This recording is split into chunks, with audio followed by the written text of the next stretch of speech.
A paz do Senhor para os irmãos que estão fazendo o curso de doutorado da ETAD, FAETAD. Hoje estamos iniciando a matéria de Atos do Espírito Santo. Vamos começar com a unidade 1, que tem por título Quem é o Espírito Santo? E a primeira lição, que é de hoje, nós vamos ver que o Espírito Santo é uma pessoa divina. Eu concordo com o Dr. Horton, o escritor do livro, texto e do manual de estudo. E falando um pouquinho sobre o Dr. Stanley Horton, esse autor, ele foi o Antônio Gilberto das Assembleias de Deus nos Estados Unidos.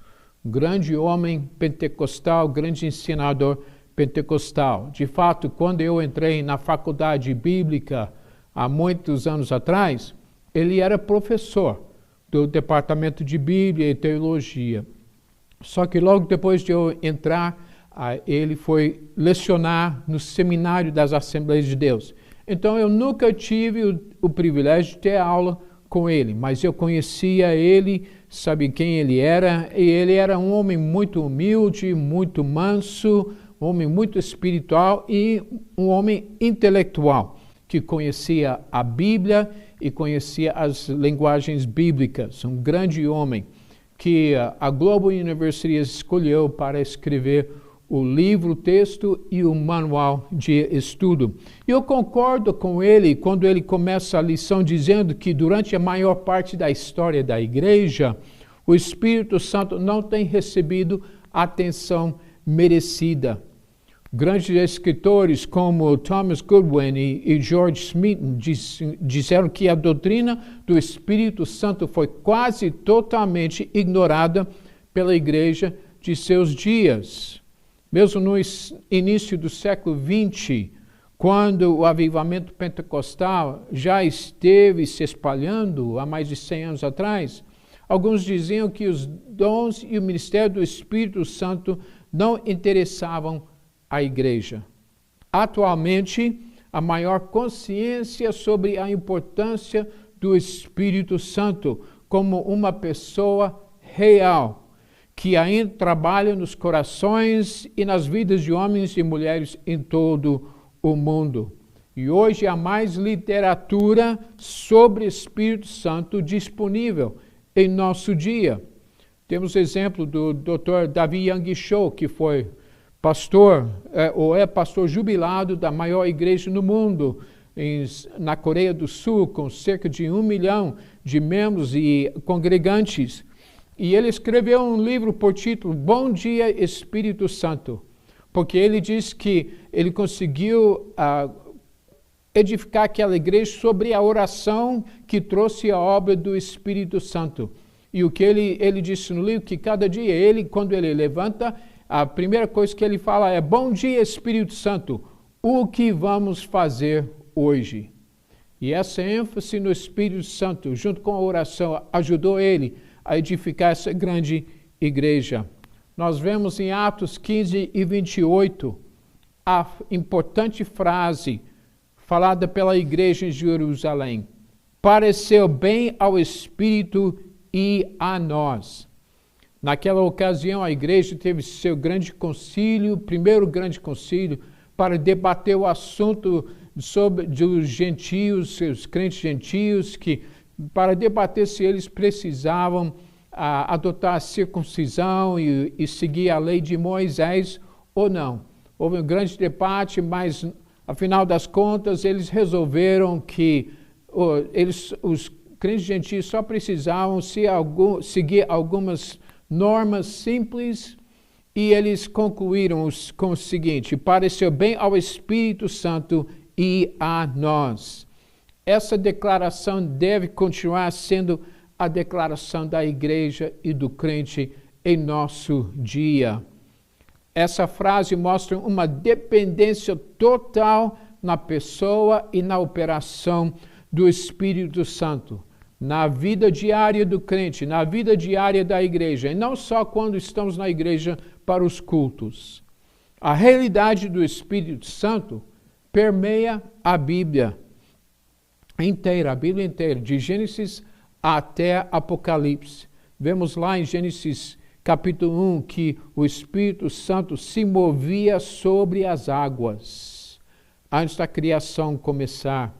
E lá em Apocalipse 22, 17, encontramos, quase no final do capítulo, o convite, o Espírito Santo e a esposa do noivo dizem, vem. Então o Espírito Santo é encontrado de capa a capa das Escrituras Sagradas. Na Bíblia, muitos escritores se referem ao Espírito Santo.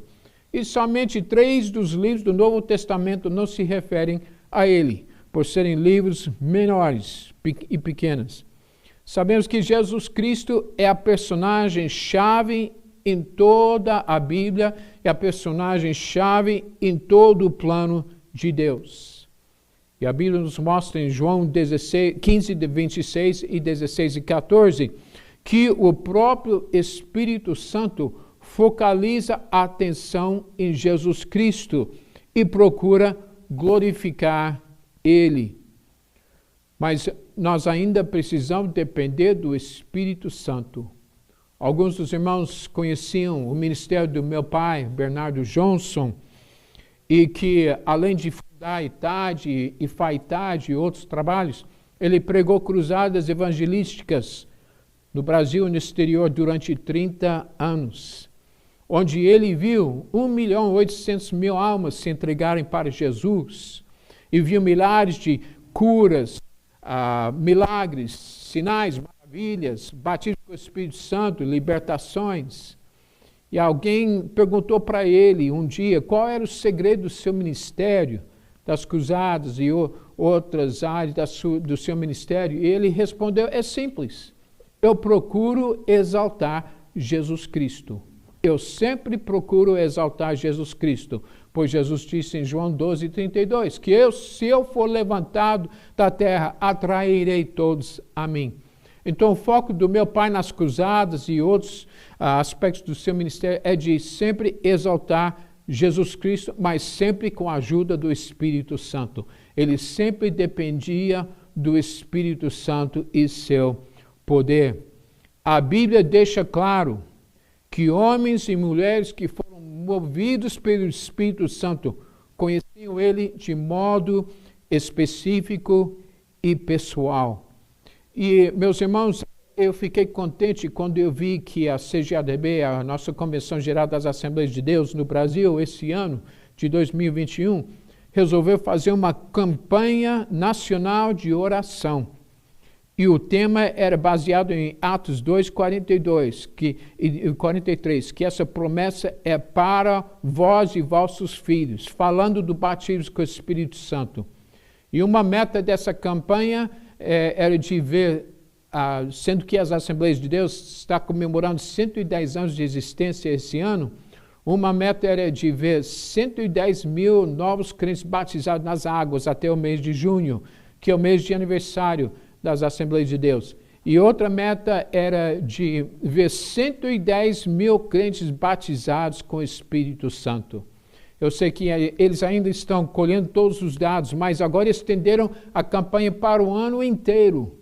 Durante essa pandemia, o que a igreja está fazendo? Está orando, buscando a obra e o poder e operação do Espírito Santo, porque nós precisamos dele tanto. Nós também precisamos conhecer o Espírito Santo de modo específico e pessoal, pois ele é a pessoa da Trindade presente toda hora na terra. Nós sabemos que Deus Pai está assentado no seu trono lá no céu, governando o universo, observando tudo que acontece, e vemos nas Escrituras que de vez em quando o Pai se manifestou aqui na terra, de alguma forma, como ele falou, se apresentou a Moisés e falou com ele através da sarça ardente. E quando Jesus foi batizado nas águas e subiu das águas, e a voz do céu disse, este é o meu amado filho, em quem me comprazo. Então sabemos que Deus, de vez em quando, se manifestou na terra, mas ele está sentado lá no seu trono do céu, governando e observando. E nós sabemos que Jesus está sentado à destra do Pai, intercedendo por nós, mas com visitas frequentes à terra. Ele vem, como aconteceu nas Escrituras, no Novo Testamento, depois da sua ascensão, mas ele visitou Paulo e outros pessoalmente. O meu próprio pai foi visitado pelo Senhor Jesus 2 vezes, antes e durante o seu ministério, e numa cruzada que ele realizou em Porto Alegre, Rio Grande do Sul, muitos anos atrás. A multidão viu o Senhor Jesus andando por cima de uma multidão. Viram ele andando em direção a uma área reservada para enfermos, e ele curou todos os enfermos naquela noite. Então, de vez em quando, o Senhor Jesus aparece aqui na terra, mas o Espírito Santo está na terra continuamente, nos acompanhando, pois ele é Espírito e pode estar em qualquer lugar como o representante da Trindade aqui na terra. Agora, creio que muitos de nós esquecemos deste fato. Não lembramos a toda hora que ele está constantemente conosco. É como um pregador nos Estados Unidos me disse anos atrás. Ele disse, no Antigo Testamento, Deus estava presente pelejando pelo seu povo. No Novo Testamento, Deus estava presente com o seu povo na pessoa de Jesus Cristo, Emmanuel, Deus conosco. Mas a partir de Atos capítulo 2, Deus está presente em seu povo, na pessoa e na obra do Espírito Santo. Nós vemos, como o Dr. Horton diz que nas páginas 9 e 10, que o Espírito Santo é uma pessoa real. A Bíblia mostra que o Espírito Santo tem as qualidades de uma pessoa. Ele tem conhecimento, inteligência. Como diz Romanos 8, 27, 1 aos Coríntios 2 e 1, ele conhece as coisas profundas de Deus. Também vemos que em Romanos 15, 30, ele tem sentimento, afeição, onde fala do Espírito, do amor do Espírito. E em 1 Coríntios 12, 11, vemos que ele tem vontade, dizendo que ele reparte particularmente a cada um como quer.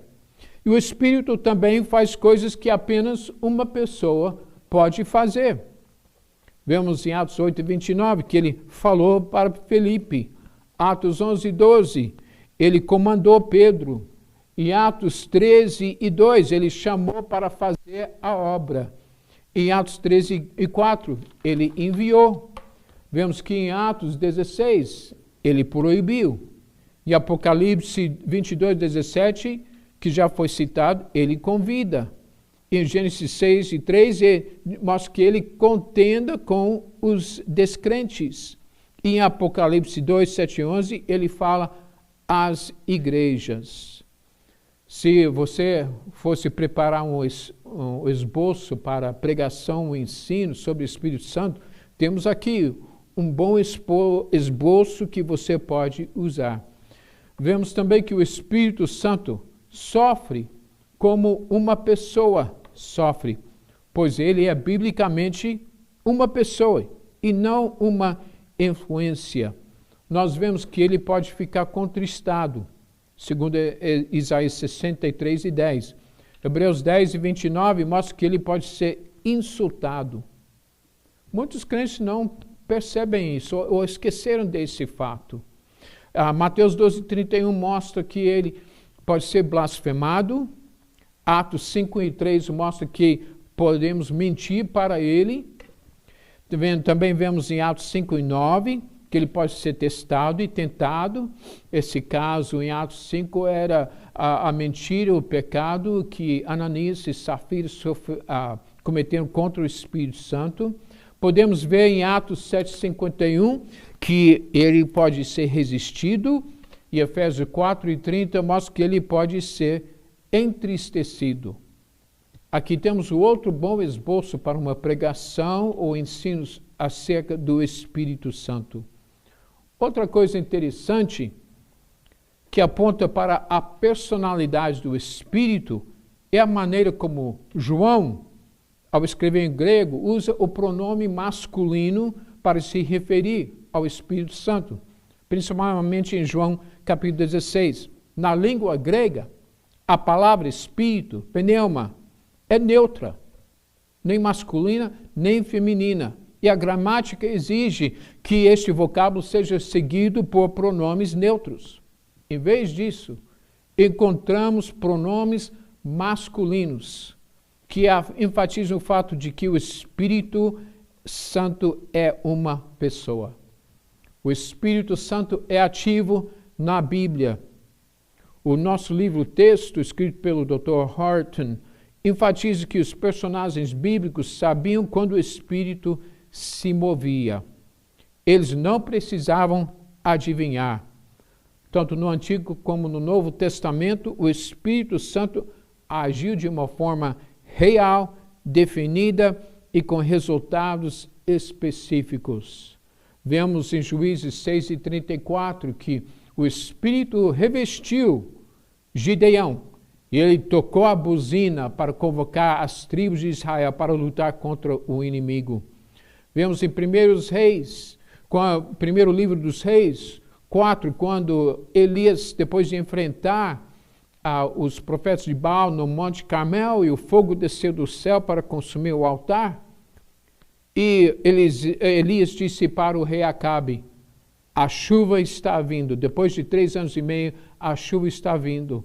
E diz que o Espírito Santo veio sobre ele e ele correu na frente dos cavalos e carro puxado por cavalos do rei Acabe para chegar na cidade primeiro. Ele correu de forma sobrenatural porque o Espírito Santo veio sobre ele. Vemos que o Espírito Santo era necessário antes e é necessário agora. O livro-texto, no livro do Dr. Horton, nas páginas 10 e 11, enfatiza o quanto aqueles usados por Deus no Antigo Testamento e no Novo Testamento aprenderam a depender do Espírito Santo. Existe essa dependência de hoje? Essa dependência existe na maioria dos crentes hoje em dia. Tem esse interesse em depender do Espírito Santo na igreja, onde congregamos ou onde ministramos? O Espírito Santo traz uma dimensão sobrenatural a este mundo e para a nossa vida. Ele não traz meramente uma dimensão natural ou humana. A experiência pessoal no Espírito Santo continua sendo uma das grandes marcas registradas do cristianismo. O Dr. Horton falou de um dos seus professores no estudo das religiões comparadas, quando o professor diz que o Espírito Santo é um fator que separa o cristianismo das outras religiões. As outras religiões enfatizam as boas obras para tentar ajudar a erguer seus adeptos, enquanto o cristianismo tem a pessoa do Espírito Santo para ajudar e acompanhar o crente. Outras religiões não têm alguém como o Espírito Santo, não têm ajuda como a ajuda que o Espírito Santo nos dá. O segredo do movimento pentecostal hoje é o reconhecimento que não somos autossuficientes, mas que dependemos totalmente de Cristo e do Espírito Santo para fazer o que agrada a Deus e ter a disposição de dar a Ele todo o louvor. Tem aqueles dentro e fora da igreja querendo remover o aspecto sobrenatural da Bíblia, a fim de tornar o Evangelho mais aceitável ao homem moderno.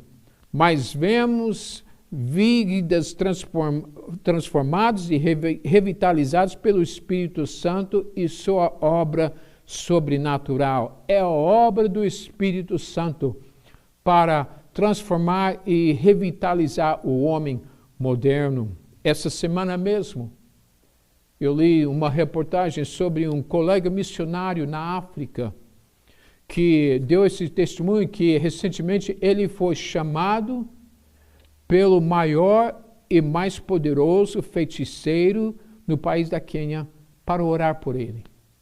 O feiticeiro, esse feiticeiro que já fez magia para os presidentes da Quênia e outras autoridades da Quênia e é tão conhecido no país, chamou esse missionário e um pastor queniano que trabalha com ele para orar por ele. Esse feiticeiro tem 95 anos de idade, ele tem 5 esposas e 50 filhos. Uma dessas esposas e um desses filhos são crentes das Assembleias de Deus. E o feiticeiro vai deixar esse missionário construir um templo para a igreja onde a esposa e filho congregam. A igreja atualmente se reúne debaixo de uma árvore, mas o feiticeiro vai deixar que esse missionário construa uma igreja, um templo para a igreja deles. E o missionário perguntou se o feiticeiro aceitaria uma cópia da Bíblia, e o homem aceitou. E o Espírito Santo, o missionário está crendo que o Espírito Santo vai fazer uma grande obra na vida deste feiticeiro. Meus irmãos, isso é obra do Espírito Santo. Só o Espírito Santo faz obras como essa. Eu poderia passar horas contando dos grandes milagres e obras que Deus fez pelo Espírito Santo nas cruzadas do meu pai. Só para deixar um exemplo rápido, a segunda cruzada que o meu pai fez na cidade de Ipatinga, Minas Gerais, o pastor daquela época me contou que cada noite depois do culto da cruzada, depois que meu pai e sua equipe foram embora, os milagres continuam acontecendo no local, naquela praça onde a cruzada foi realizada. Os milagres continuaram. As libertações e as curas continuaram acontecendo lá na praça, depois de todo mundo foi embora, porque era obra do Espírito Santo, o Espírito Santo ainda estava operando naquele lugar. O Espírito Santo não somente transforma vidas, mas estava e ainda está envolvido na criação, como vemos lá em Gênesis capítulo 1, quando diz que o Espírito Santo se moveu sobre a face das águas. Cada membro da Trindade teve sua parte na criação. Atos 4:24 diz que Deus Pai é o Criador do céu, da terra, do mar e tudo quanto neles há. João 1:3 diz em relação a Jesus que todas as coisas foram feitas por Ele, e sem Ele, nada do que foi feito se fez. E em Salmos 104:30, como em outros trechos da palavra de Deus, nós encontramos o seguinte: envias o teu Espírito e são criados, e assim renovas a face da terra. Entendemos que cada membro da Trindade tem uma função específica, até nas obras da criação, mas que os três operam em perfeita harmonia e cooperação em todo tempo. O Espírito Santo ainda age para criar e transformar vidas, lares, relacionamentos e igrejas. Nós encontramos o seguinte em 1 Coríntios 2, versículos 10 e 11. Mas Deus nos revelou pelo seu Espírito, porque o Espírito penetra todas as coisas, ainda as profundezas de Deus. Porque qual dos homens sabe as coisas do homem, senão o Espírito do homem que nele está? Assim também ninguém sabe as coisas de Deus, senão o Espírito de Deus. Meus irmãos, o Espírito Santo quer falar conosco para criar novas coisas na nossa vida, para revelar novas coisas na nossa vida. Tenho um pastor amigo lá nos Estados Unidos, o pastor Neil Kennedy, que fundou o trabalho alguns anos atrás chamado Five Star Man Brasil, ou Five Star Man. E é um trabalho dirigido aos homens usando a internet.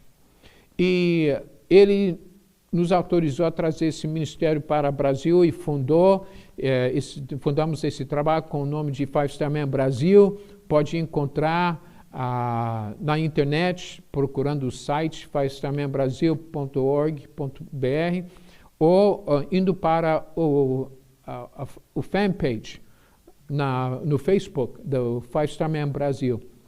E esse amigo meu disse o seguinte: Deus não esconde segredos de você. Ele esconde segredos para você.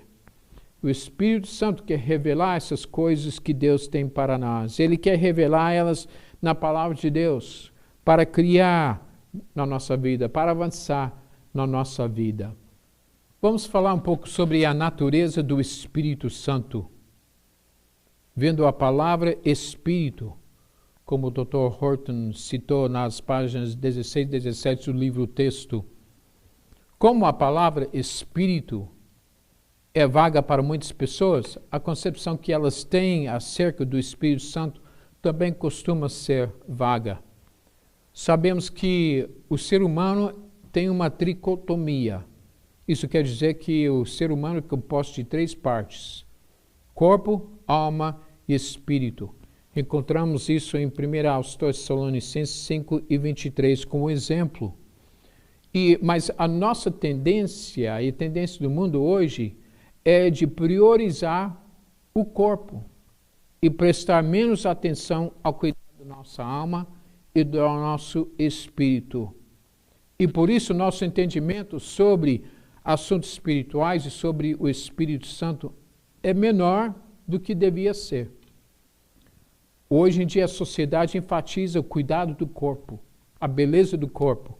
É por isso que há muitos anos o Brasil é o país campeão das cirurgias plásticas, porque a nossa cultura enfatiza tanto a aparência e o cuidado do corpo.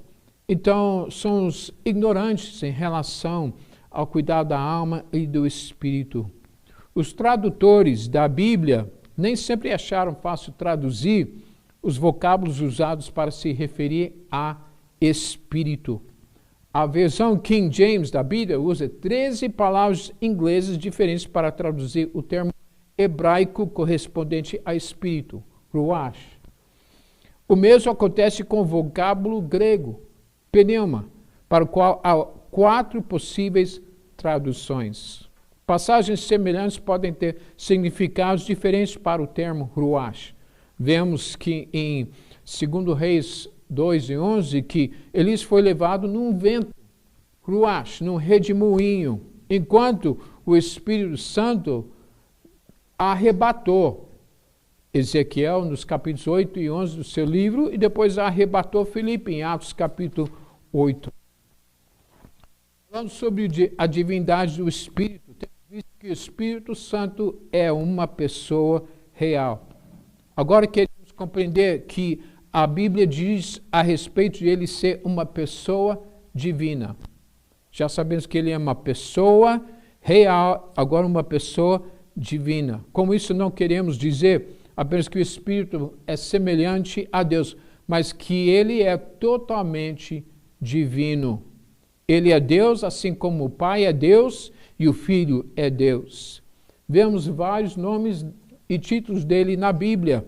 Em Gênesis 6:3 ele é chamado de meu Espírito. Em Êxodo 31:3, o Espírito de Deus. Em Jó 32:8, a inspiração do Todo-Poderoso. Em Juízes 6:34, o Espírito do Senhor. Em Isaías 61:1, o Espírito do Senhor Jeová. Em Mateus 10:20, o Espírito de vosso Pai. Em João 14:17, o Espírito da Verdade. Romanos 8:9, o Espírito de Deus, o Espírito de Cristo. Em Gálatas 4:6, o Espírito de seu Filho. Em 2 Coríntios 3:3, o Espírito do Deus vivo.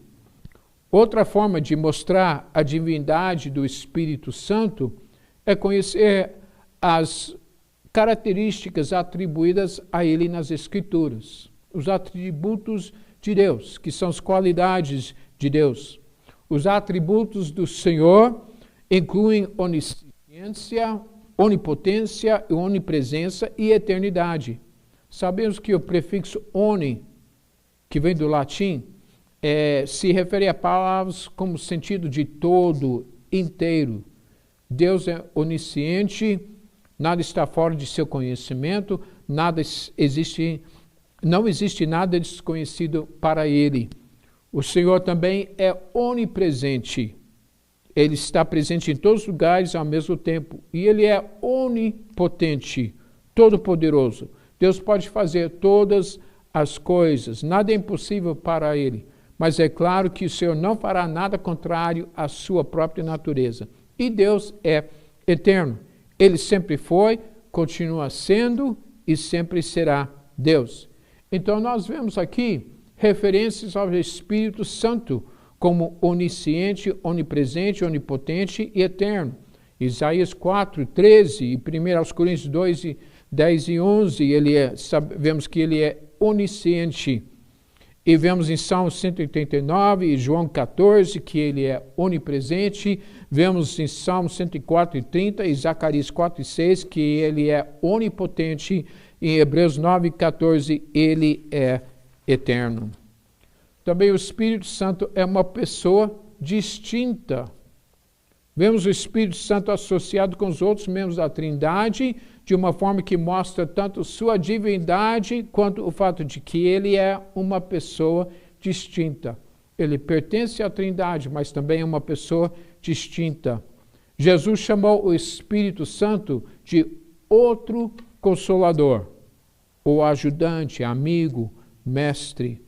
Isso significa que o outro Consolador seria outra pessoa distinta de Jesus, que nos ajudaria, ensinaria, assim como ele tinha feito. O Espírito Santo seria o substituto de Jesus na terra. O grego tem duas palavras distintas para se referir ao termo outro. A primeira palavra, hetero, significa outro, de um tipo diferente. A segunda palavra, allos, significa outro do mesmo tipo. Qual a palavra que o grego usa para melhor descrever o relacionamento entre Jesus e o Espírito Santo? Allos. Outra pessoa, distinta, mas do mesmo tipo como Jesus. Alguns supõem erroneamente que o Pai, o Filho e o Espírito Santo estão em níveis diferentes dentro da Trindade. Muitas vezes isso leva a uma inferiorização do Filho e do Espírito Santo. Mas vemos em Mateus 28, 19 e 2 Coríntios 13 que eles estão todos no mesmo nível. Jesus disse em Mateus 28, 19, ide, portanto, ensinai todas as nações, batizando-os em nome do Pai, em nome do Filho e em nome do Espírito Santo. Os três estão no mesmo nível. Só porque o Espírito Santo é citado por último, não significa que ele está num nível menor, inferior, ou que ele tem menos importância na Trindade. 1 Coríntios 12 e Efésios 4 chama a atenção para o fato de que os membros da Trindade estão no mesmo nível. 1 Coríntios fala do mesmo Espírito, o mesmo Senhor Jesus e o mesmo Deus, Deus Pai. E Efésios fala de um Espírito, um Senhor e um Deus e Pai. Eles são coordenados. O Espírito Santo não está apenas no mesmo nível que os outros membros da Trindade, ele está em perfeita unidade com eles. A palavra templo, santuário, é usada na Bíblia para designar o lugar onde Deus vive, onde ele manifesta sua presença. E vemos em 1 Coríntios 13, 16, que esse templo é ocupado pelo Espírito Santo, enquanto o templo é ocupado por Cristo. E 1 Coríntios 6 e 19 é ocupado pelo Espírito Santo novamente. Essas três referências mostram que, embora as pessoas da Trindade sejam distintas, elas não agem de forma independente uma das outras. Alguns supõem que, ao ensinar sobre a Trindade, estamos negando a verdadeira unidade de Deus. Certas pessoas podem até achar, ou podem mesmo nos acusar de ensinar que existem três deuses distintos, três deuses diferentes. O islamismo seria uma dessas religiões de nos acusar de ensinar que há três deuses, porque eles só têm um Deus, o Alá e seu profeta Maomé. E também tem grupos de crentes unitarianos ou cristãos unitarianos que creem em só um Deus. Mas nós sabemos que a Bíblia deixa claro que há uma trindade composta por três pessoas divinas distintas, cuja distinção não infringe a unidade de Deus. Para explicar a trindade, o Dr. Horton fez referência ao exemplo científico usado pelo Dr. Nathan Wood em uma das suas obras. O Dr. Wood apresenta a ideia de que uma vez que Deus é 3 em 1, deveríamos esperar encontrar alguns reflexos dessa trindade na natureza. E ele usa o exemplo do espaço, do próprio espaço.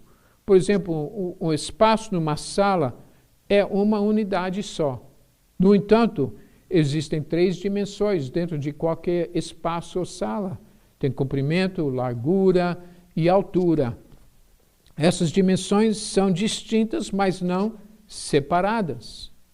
O comprimento percorre toda a sala, assim como a largura e a altura. Para saber o espaço da sala, não somamos as 3 dimensões, mas multiplicamos elas. Isso significa que se as dimensões forem iguais, podemos multiplicar 1 por 1 por 1 e a resposta ainda seria 1. O Espírito Santo, da mesma maneira, o Espírito Santo não diminui ou aumenta a natureza de Deus. Ele permeia a unidade divina inteiramente. É assim que nós podemos explicar 3 pessoas distintas dentro da trindade, todos chamados de Deus. Outro exemplo que eu gosto de usar é da palavra governo. Por exemplo, o governo do Brasil. O governo do Brasil, uma unidade, mas tem 3 categorias, ou 3 divisões. Tem a parte do governo executivo, a presidência. Depois tem a parte legislativa do Congresso e tem a parte judiciária das tribunais. Então, mas todos governam um país como governo. Outro exemplo que podemos usar para explicar a trindade para quem não entende. Podemos aprender um pouco mais sobre a divindade e a personalidade do Espírito Santo, considerando como a igreja primitiva lidou com esses assuntos. Dr. Horton diz que nos primeiros anos do cristianismo, alguns teólogos e estudiosos foram acusados de ensinar que havia 3 deuses.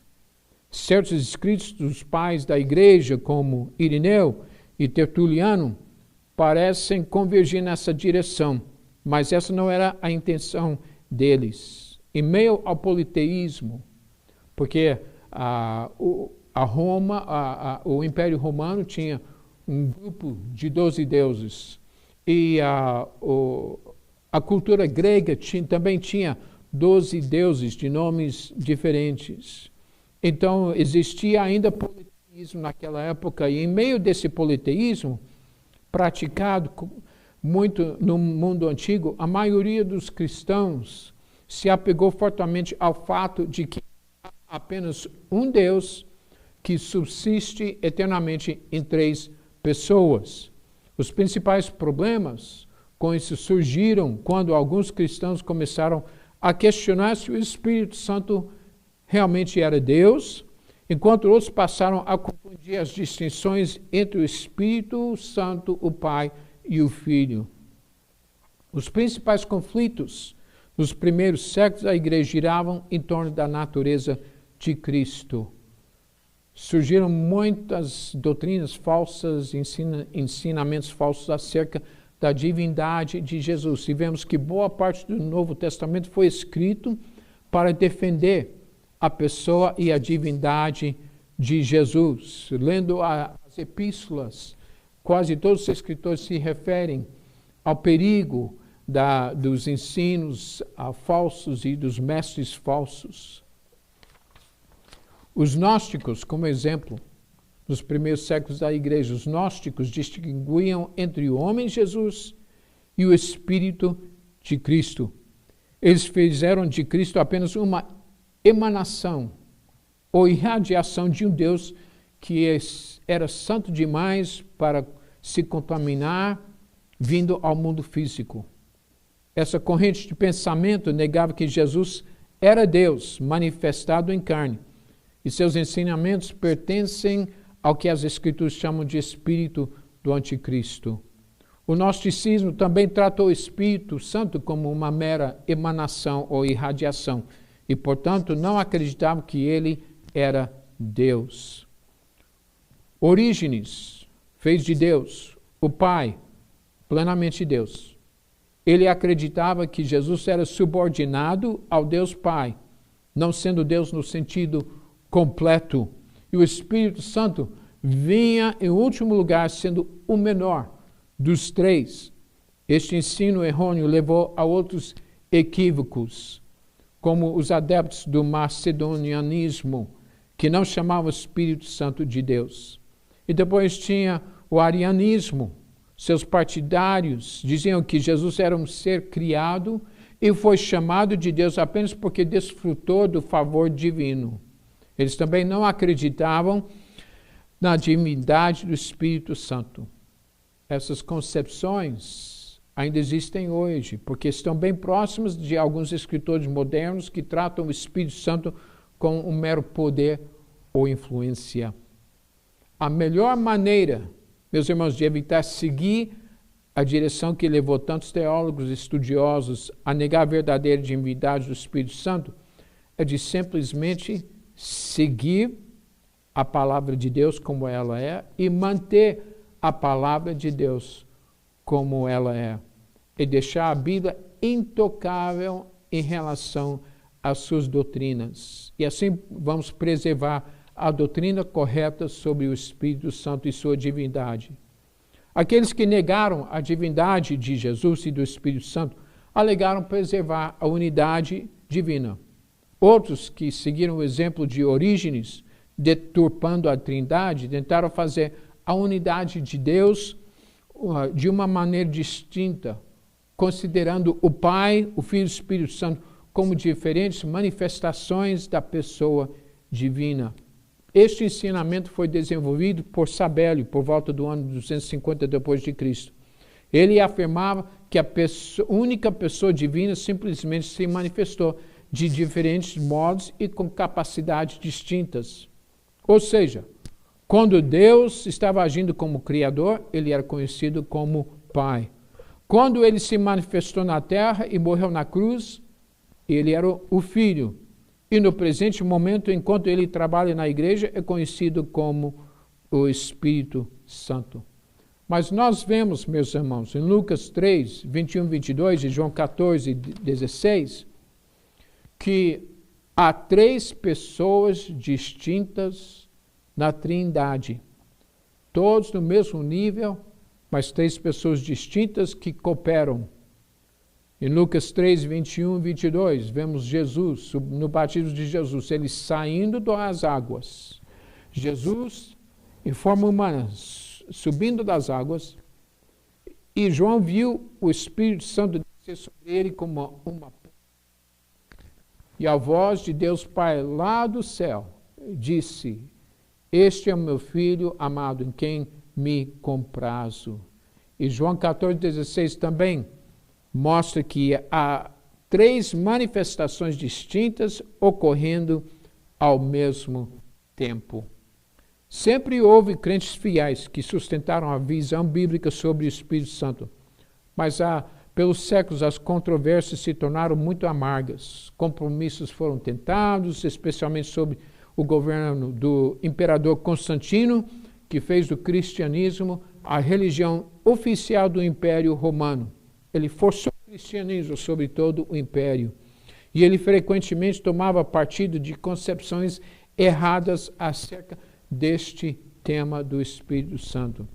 Meus irmãos, esse é um dos perigos de fazer uma certa religião a religião oficial de um país ou de um governo.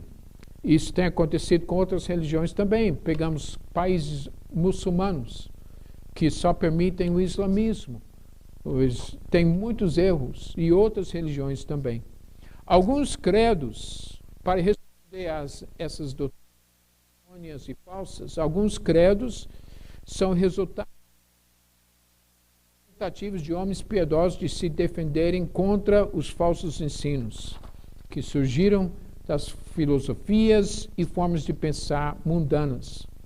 Ao lidar com os arianistas, o Concílio de Nicéia, no ano de 325 d.C., aceitou o credo niceno, que enfatizava Cristo, mas meramente declarava cremos no Espírito Santo, sem oferecer maiores detalhes. Durante este processo, a pessoa mais influente foi que sofreu perseguições e mais de uma vez foi banido, deportado por causa da sua posição. Mas ele proclamou fielmente a unidade de Deus, Deus Pai, Filho e Espírito Santo. Atanásio também reconheceu os resultados das doutrinas falsas de Ário. Por exemplo, se Cristo não é imutável, como ele pode revelar Deus a nós?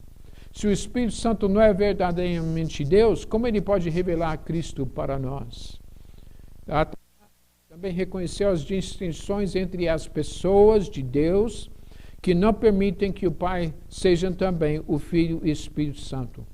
Seus ensinamentos resultaram no chamado credo atanasiano, que é muito explícito, que diz, o credo de Atanásio diz: adoramos um Deus na Trindade e a Trindade na unidade, nem confundindo as pessoas, nem dividindo a substância, porque a pessoa do Pai é uma, a pessoa do Filho é outra, a pessoa do Espírito Santo outra, mas no Pai, no Filho e no Espírito Santo há uma mesma divindade, igual em glória e coeterna majestade. Então nós vemos o seguinte, meus irmãos, que Orígenes tornou o Filho inferior ao Pai e o Espírito Santo mais inferior. Ário diz que o Filho e o Espírito Santo não eram originalmente parte de Deus. E vemos que Sabélio diz que o Pai, Filho e Espírito Santo eram todos a mesma pessoa, enquanto Atanásio defendeu o trinitarismo, que há três pessoas distintas na Trindade, Pai, Filho e Espírito Santo, que cooperam juntos e estão no mesmo nível. A forma protestante trouxe uma ênfase renovada daquilo que é dito na Bíblia. No entanto, em suas confissões de fé, alguns continuaram a discutir a procedência do Espírito Santo. Outros, sabiamente, ignoraram tal discussão. A igreja, por exemplo, a igreja anglicana, simplesmente declara: e na unidade da divindade há três pessoas de uma mesma substância, poder e eternidade: o Pai, o Filho e o Espírito Santo.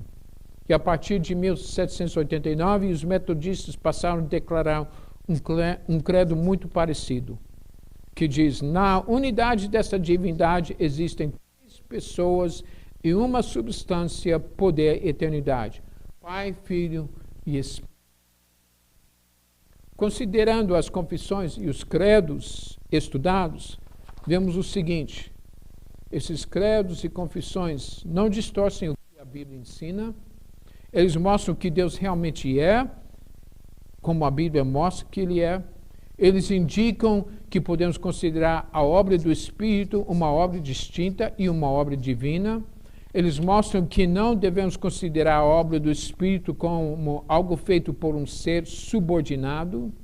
Eles mostram que Deus é mais do que um ser solitário. Eles lançam luz sobre a natureza amorosa de Deus, como visto em 1 João 4:8. Eles deixam claro que para que Deus ame e seja amado, tem de haver mais de uma pessoa na Trindade, e eles nos ajudam a compreender melhor o Espírito.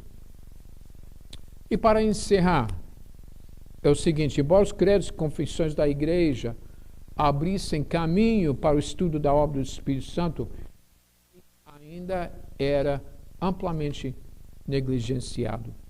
Talvez a principal razão para isso tenha sido o fato de que, quando o Senhor enviou avivamento, encontrou resistência daqueles que não queriam ver mudanças.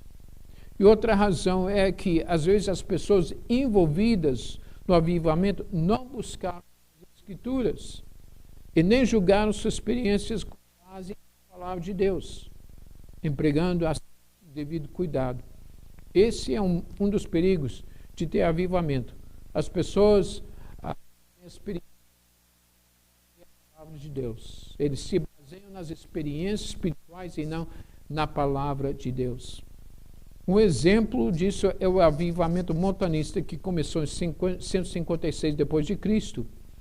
O montanismo sofreu oposição na Ásia Menor, mas Tertuliano, um dos cristãos mais eruditos da época, tornou-se montanista pouco depois de 200 depois de Cristo.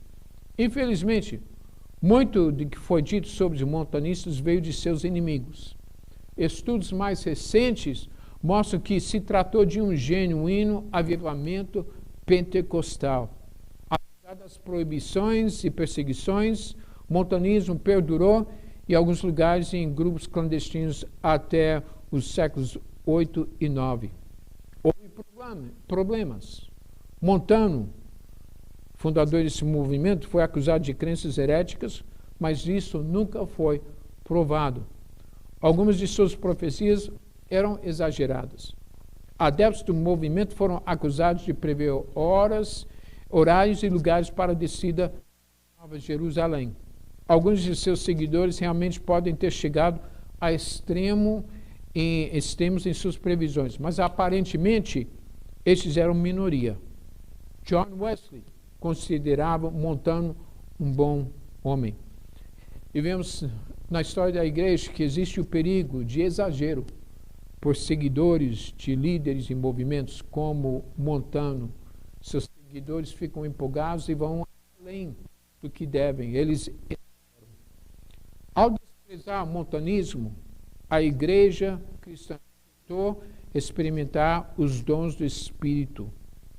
No seu livro História de Doutrinas, publicado em 1985, o Ronald Seaberg afirmou corretamente que Montano, em princípio, abandonou suas reivindicações ao Espírito Santo. A tradição triunfou sobre o Espírito. Com a justificação pela fé, a protestante voltou à Bíblia, mas continuou a permitir que a tradição triunfasse sobre o Espírito Santo. Coube ao reavivamento pentecostal de hoje trazer uma nova ênfase à dos dons.